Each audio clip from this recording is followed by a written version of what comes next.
This could be good for me. Madame la juge, vous dites que je suis une mère possessive, qui veut garder ses enfants pour elle, qui veut couper les liens avec le papa, parce que je refuse, avec la peur au ventre, que mon enfant aille en week-end complet chez lui, parce que je sais qu'il peut être violent, inconscient, alcoolisé ou autre.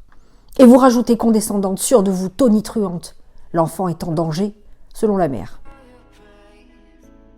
Selon la mère. Et dans ma tête, ça résonne, ça roule, ça se fracasse contre les parois de mon crâne. Ça sonne comme une accusation, comme si nous mentions, comme si nous étions coupables, encore. Les mères coupables de tout, depuis toujours. Et là, je vois ma vie défiler.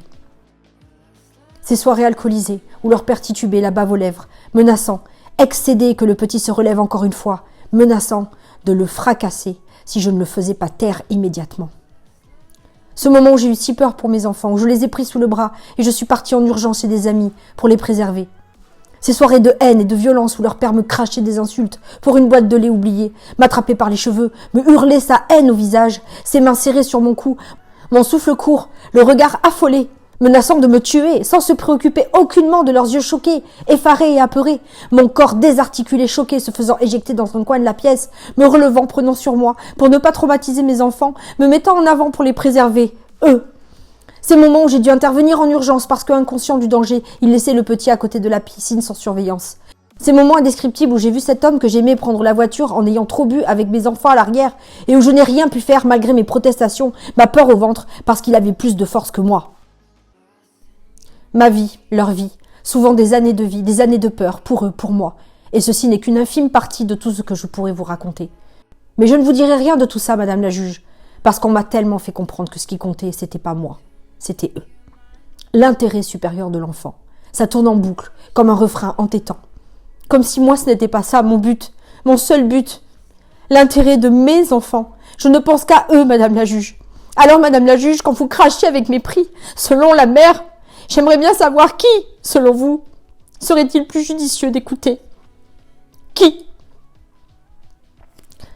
Madame la juge, j'ai vécu avec cet homme, j'étais amoureuse de lui, je l'ai aimé. Parfois même, je l'aime encore. Oui, j'ai vécu pendant plusieurs années avec lui. Je suis souvent intervenue pour protéger mes enfants. Je suis souvent intervenue pour éviter les drames. Je me suis souvent battue pour améliorer les choses dans mon foyer. Parce que oui, je croyais en nous, en l'avenir de notre famille. J'ai tout donné, tout mon amour, toute ma patience, toute mon énergie. Jusqu'au jour où j'ai eu peur, si peur, la peur de trop, la foi de trop, peur pour ma vie, peur pour celle de mes enfants. Où j'ai compris que je risquais finir avec mon nom dans les journaux, dans la rubrique « Faits divers ». Alors que oui, madame la juge, je l'aimais. Oui, madame la juge, j'espérais qu'il comprenne, j'espérais qu'il change, qu'il soit cet homme-là, celui que je pensais être une bonne personne au fond de lui. Alors, madame la juge, sauf votre respect, je suis la mieux placée pour savoir s'il est capable ou pas de s'occuper bien de nos enfants. Ces êtres qui pour vous ne sont que 2 prénoms sur un bout de papier, mais qui, à mes yeux, sont toute ma vie. Tout l'amour que j'ai dans le cœur, ceux pour qui je donnerai ma propre vie pour qu'ils ne soient pas abîmés, fracassés, malheureux, qui puissent grandir dans ce monde déjà si fou, au mieux. Vous dites que de plus en plus de femmes aujourd'hui tentent à vouloir couper les liens de leurs enfants avec le père, sans aucune raison valable. Aucune raison valable. À vos yeux. Vous dites que vous en avez marre de ces dossiers récurrents, où les pères sont évincés de la vie de leurs enfants parce que la mère veut les punir. Hors de quoi ? Seul vous le savez. Ces mères fusionnelles et malsaines qui tendent à vouloir garder leurs enfants pour elles et rien que pour elles. Oui, madame la juge, vous en avez marre. Et de mon côté, mon esprit divague. Et je me demande, madame la juge, si réellement vous avez des enfants à vous, que vous aimez plus que tout, pour qui vous avez des craintes, de qui vous vous occupez chaque jour avec amour et bienveillance. Oui, quand je vous entends dire tout ça, à moi, la maman qui tremble pour eux, je me demande, mais est-ce que ce monde est sérieux? Madame la juge, croyez-vous réellement que je veuille tellement pourrir la vie du père, selon vous, compétent, au point de rêver, tous les week-ends, en plus de ma folle semaine? De ne plus avoir aucune grasse matinée depuis leur naissance? De ne faire que des activités que pour eux? Aller au parc, à la bibliothèque, faire de la pâte à modeler, de la pâte sablée, faire des nuggets maison, des cookies en forme de zèbre, des soirées dessins animés, des soirées spéciales enfants? Que mon dernier parfait en date soit petit suisse à la fraise, ou dégueulis de compote, ou bien la dernière eau à la mode morve de bambini, ou enfin mange mes crottes de nez? De pouvoir passer toutes mes soirées devant Pas de patrouille ou l'âne trop au choix, ou bien à jouer à faire des puzzles, ou bien encore résoudre des conflits entre frères et sœurs? De courir, en plus de ma semaine folle, pour trouver des ingrédients pour faire une tarte à la fraise, parce que mon petit dernier a tellement envie d'une tarte à la fraise, et que j'ai tellement envie de lui faire plaisir aussi. De gérer seul une crise émotionnelle parce que j'ai coupé les courgettes dans son assiette alors qu'il voulait les manger entières. De le consoler parce que Doudou Dinosaure est tombé dans les toilettes et que je dois absolument le passer à la machine à 23h. De me relever 10 fois pour recoucher mon petit dernier qui a peur du noir, a soif, veut un câlin, qui réveille sa petite sœur et où je termine avec une nuit de 3 heures pour attaquer ma journée de travail épuisée et seule. Parce que oui, madame la juge, je suis seule. Je suis toujours seule. Alors oui, je vous pose la question. Est-ce que ce monde est sérieux? Ne croyez-vous pas, madame la juge, que moi aussi je rêve d'un peu de liberté? Que je rêve aussi de souffler un peu, juste un peu?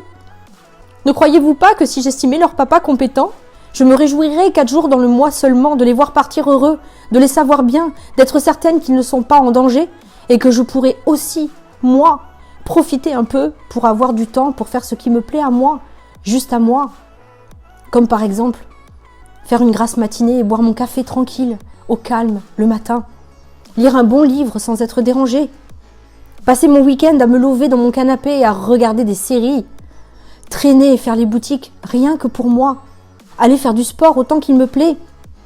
Pouvoir prendre un bain plein de mousse, en avoir les pieds striés d'avoir tant profité et en sortir quand ça me chante. Manger vite sur un coin de ma table, parce que je n'ai pas envie ce soir exceptionnellement de faire un repas équilibré et que oui, seul, oui, je me le permets. De m'installer confortablement, avec un petit plateau repas, enfin seul, dans le calme, devant ma série préférée, en sachant que je ne serai dérangée sous aucun prétexte. Aller manger, boire un pot avec des amis, sans avoir à gérer sans cesse les enfants en même temps. Pouvoir aller voir un film qui me plaît à moi et rejoindre tel ami parce qu'il me l'a proposé, sans avoir à me préoccuper enfin d'autre chose que de moi-même. Partir en week-end où ça me chante, sans avoir à gérer une colonie de vacances à ma suite. Mettre une jolie robe, des talons, me maquiller, mettre des boucles d'oreilles, sans me préoccuper aucunement que ma tenue soit une entrave à mes responsabilités de maman. Madame la juge, pensez-vous vraiment que gérer des enfants seuls, H24, en cumulant les courses, les repas, l'école, les devoirs, les activités extrascolaires, notre travail, peut-être parfois plusieurs, consoler les petits bobos, les gros, les réunions de rentrée scolaire, les nuits parfois difficiles, ne génère pas un stress tel que seulement 4 jours dans le mois, nous aimerions enfin un peu souffler? Ne pensez-vous pas réellement que nous aussi nous aurions envie, si nous pouvions compter sur la présence inconditionnelle et bienveillante du papa en face? Ne pensez-vous pas que si nous étions, comme vous le dites, une bonne équipe parentale, ne pensez-vous pas que moi aussi je serais heureuse de pouvoir respirer un peu 4 jours dans le mois et quelques fois pendant les vacances scolaires? Alors madame la juge, quand je vous entends dire que vous en avez marre des dossiers comme cela, je réalise en effet qu'à vos yeux nous ne sommes qu'un dossier et rien de plus. Tandis que nous, c'est de notre vie que nous vous parlons. Et si vous compreniez ça, vous comprendriez qu'aucune maman ne veut priver un bon père de ses enfants.